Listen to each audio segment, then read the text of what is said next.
गर्मी में 12 लोगों के ससुराल में एक पंखा। कितनी सुंदर है मेरी छोटी वाली बहू, कहीं किसी की नजर ना लगे। माँ जी, लगेगी भी कैसे, मैंने तो शादी के वक्त ही साक्षी को काला टीका जो लगा दिया था। बहू अब क्या बाहर ही खड़ी रहेगी या अंदर भी आएगी? स्वागत है तेरा तेरे इस 12 लोगों की ससुराल में। अपनी दादी सास निर्मला की बातें सुन साक्षी के कान एकदम खड़े हो जाते हैं, जिसके बाद साक्षी जैसे ही अंदर आती है तो अब उसकी आंखें भी बड़ी हो जाती हैं। हे भगवान, ये मेरी किसके घर में शादी हुई है? या चिड़ियाघर में? 1 2 3 4 5 6, अरे बाप रे बाप, पूरे 12 लोग हैं।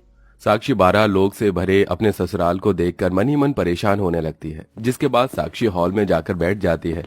साक्षी के इस 12 लोग के ससुराल में सिर्फ एक ही पंखा लगा था, जिसके चलते साक्षी को बहुत गर्मी लगती है। एक तो ये गर्मी, ऊपर से भारी लहंगा, मेरी तो जान ही निकली जा रही है। क्या करूं? इस पूरे घर में तो बस एक यही पंखा है, ना जाने इतनी गर्मी में इस एक पंखे में कैसे गुजारा होगा।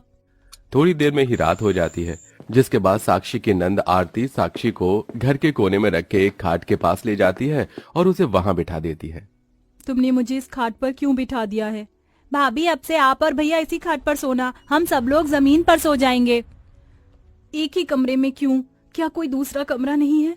भाभी, हम सब लोग तो इस एक कमरे में रहते हैं, एक और छोटा सा कमरा है तो उसमें हमने रसोई बना ली। इसी खबर को सुनने की कमी रह गई थी। वाह रे वाह, मेरी किस्मत। साक्षी अपने पति जय के साथ उस खाट पर ही सो जाती है। घर में सिर्फ एक ही पंखा लगा होता है, जिसके चलते हर किसी को उसकी थोड़ी बहुत ही हवा मिलती है, लेकिन साक्षी को तो वो बहुत थोड़ी हवा भी नसीब नहीं होती और गर्मी से साक्षी रात भर बेचैन होती रहती है। रात के 3 बज गए हैं, लेकिन अभी तक मुझे नींद नहीं आ रही है इस गर्मी में। साक्षी गर्मी में पूरी रात जागती रहती है। अगले दिन होते ही साक्षी उठकर जल्दी से नहा धोकर तैयार हो जाती है और अपनी पहली रसोई की रस्म में लग जाती है। सब्जी तो बन गई है, सब लोग रोटी और चावल कितने खाते हैं, क्या आप मुझे बता दीजिए? तुम चावल ये पतीला भरकर बना दो, और रही रोटी तो हर कोई 3-4 रोटी खाता है, तो उसके हिसाब से तुम 50 रोटी बना लो। भगवान, 50 रोटियां? ये इस परिवार का खाना है या गांव भर का? मेरी तो 10 रोटी में ही जान निकल जाएगी। कहाँ मायके में मैं मुश्किल से 4-5 रोटी बनाती थी, और कहाँ अब ये 50 रोटियां बनानी होंगी। साक्षी गर्मी से परेशान होकर धीरे धीरे रोटियां बनाना शुरू करती है। वहीं उस एक पंखे का भभका सीधा उस रसोई वाले कमरे में जाता है, जिसके चलते साक्षी थोड़ी देर में ही पसीने से लथपथ हो जाती है। मेरी हिम्मत मारी गई थी जो मैंने शादी के लिए हाँ बोला। साक्षी का ससुराल कहने को बड़ा था, लेकिन काफी गरीब था। साक्षी भी एक गरीब परिवार से ही थी, लेकिन उसके घर में एक छोटा सा कूलर और बहुत ही कम लोग थे, जिसके चलते उसे ज्यादा परिवार और गर्मी में रहने की आदत नहीं थी। लेकिन यहाँ साक्षी के उसके ससुराल में पहले दिन ही उसकी हालत खराब हो गई थी। बहू, तेरे हाथों में तो अन्नपूर्णा का स्वाद है, कितना अच्छा खाना बनाती है तू। आज के बाद तो सिर्फ मैं साक्षी बहू के हाथ का बना हुआ ही खाना खाऊंगा। और मैं भी भाभी, एक काम करो, अब आप मस्त बढ़िया सी कड़क चाय बना दो, मजा आ जाएगा पीकर। इतनी गर्मी में काम किया है, सोचा थोड़ी देर पंखे की हवा खाऊंगी, लेकिन इन लोगों को तो इतनी गर्मी में भी चाय पीनी है। साक्षी फिर एक बार और गर्मी से परेशान होकर सबके लिए चाय बनाती है।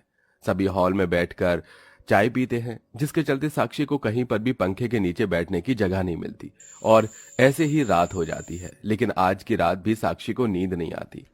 बस अब बहुत हुआ, अब मैं इस गर्मी को और बर्दाश्त नहीं करूंगी। मैं चली बाहर सोने के लिए, कम से कम बाहर की हवा से तो चैन की नींद आएगी मुझे।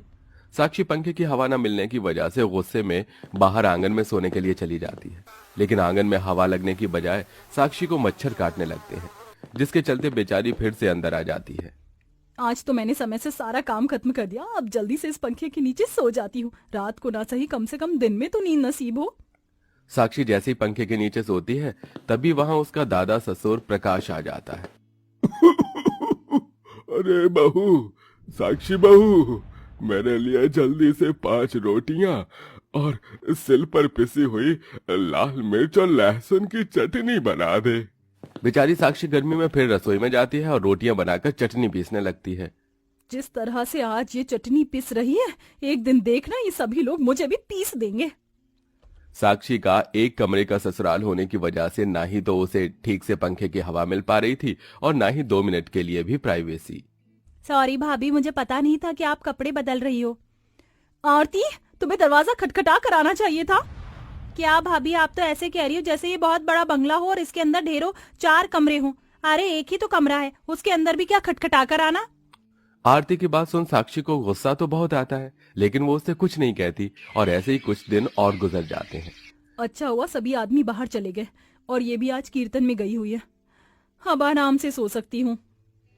साक्षी जैसे ही उस पंखे की हवा में सोने के लिए जाती है तो तभी उसकी जेठानी के दोनों बच्चे रोहन और दीप्ति घर में खेलने कूदने लगते हैं, जिसकी आवाज के चलते साक्षी की नींद खराब होने लगती है। एक तो इतने दिनों बाद दिन में नींद मिल रही है और तुम दोनों हो कि उसे भी मुझसे छीन रहे हो। बाहर जाकर खेलो, यहाँ क्यों खेल रहे हो? चाची बाहर बहुत गर्मी है, इसलिए हम तो नहीं खेलेंगे। अगर आपको सुने तो आप बाहर चली जाओ। मन तो कर रहा है इन पिद्दी भर के बच्चों को उठाकर बाहर फेंक दूं, लेकिन क्या करूं, मजबूर हूं। साक्षी अपना गुस्सा कंट्रोल करती है और उन दोनों से कुछ नहीं कहती। सुनिए जी, अब इस 12 लोगों के ससुराल में एक पंखे में मैं नहीं सो सकती। कहीं से भी एक और पंखा लेकर आइए ना। साक्षी तुम जानती भी हो, ये एक पंखा भी हम लोग कितनी मुश्किल से लेकर आए थे। 8 महीने तक हमने इस पंखे की किश्त भरी थी। बस कुछ समय की और बात है, फिर गर्मी का मौसम तो चला ही जाएगा। गर्मी का मौसम है तो क्यों, मैं भी चली जाऊंगी एक दिन इसी गर्मी में। गर्मी में दिन भर काम करना और ठीक से नींद न मिलने की वजह से अब साक्षी की तबीयत खराब होने लगी थी। वहीं गर्मी की वजह से साक्षी के हाथ पैरों पर गर्मी के दाने निकल आए थे। साथ ही साथ अब धीरे धीरे उसके शरीर में पानी की कमी भी होने लगी थी। शरीर में बिल्कुल भी जान नहीं बची है, ना जाने क्यों चक्कर आ रहे, ऊपर से पसीना आता है। गर्मी के चलते मेरा बीपी बहुत ज्यादा लो हो गया है। अरे साक्षी बहू, तू यहाँ बैठी है, चल अब जल्दी से उठ और सबके लिए एक एक कप चाय बना दे। मेरी तबीयत मुझे कुछ ठीक नहीं लग रही है, आज चाय आप किसी और से बनवा लो। तो जैसी चाय तो इस घर में कोई भी नहीं बना सकता। चल उठ जा, ये तबीयत खराब कुछ नहीं होता। अपनी सास की बात सुन साक्षी उठती है और गर्मी में जाकर सबके लिए चाय बनाती है। साक्षी चाय का ट्रे लेकर हॉल में आ ही रही होती है कि तभी अचानक साक्षी को चक्कर आ जाते हैं और वो वहीं बेहोश हो जाती है। अरे हे भगवान, साक्षी को क्या हो गया? साक्षी, साक्षी उठो, तुम ठीक तो हो ना? अरे आप सब लोग भाभी को संभालिए, मैं जल्दी से डॉक्टर को लेकर आता हूँ।